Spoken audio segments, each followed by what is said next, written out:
Hello Hello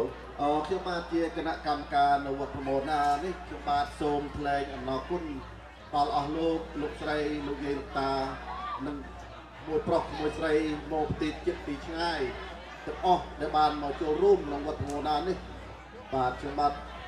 សូមថ្លែងអំណរគុណដល់ជ្រាបជ្រៅជាពិសេសដល់ឆ្នាំនេះគឺសប្បាយណាស់តាំងពីម្សិលដល់ថ្ងៃនេះគឺឃើញបងប្អូនមកពីទីចិត្តឆ្ងាយដល់គ្រប់ពីក្រែងដូច្នេះខ្ញុំបាទសូមថ្លែងអំណរគុណដល់ជ្រាបជ្រៅបាទ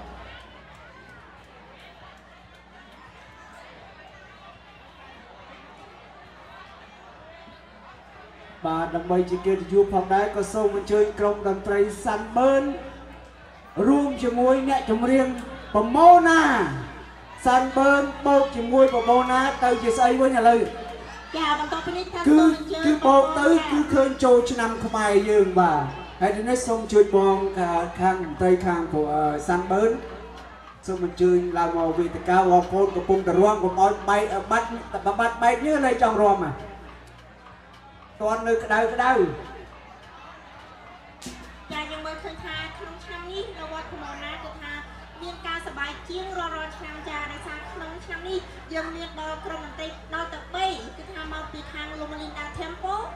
ហើយនឹងប្រចាំប្រមូលណាផ្ទាល់ហើយនឹងមកពីខាង Long Beach គឺថាក្នុងឆ្នាំនេះគឺថាពិសេសមែនតើថាបែនដើម្បីរួមគ្នាដើម្បីឲ្យអស់លោកស្រីបានសប្បាយរីករាយជើញរួមនេះទាំងអស់គ្នាណាចាកុំប្រកាន់ឆ្នាំថ្មីហើយកុំខ្មាស់កុំអៀនបន្ទាប់ពីនឹងទៅថាយើងមានច្បាប់ជាច្រើនជូនអស់លោកស្រីចាសូមជួយសប្បាយទាំងអស់គ្នា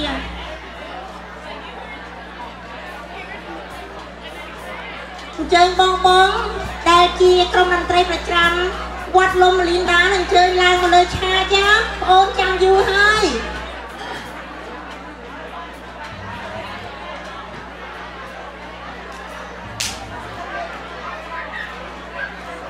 សូមបងក្រុមតន្ត្រីផ្នែកខាង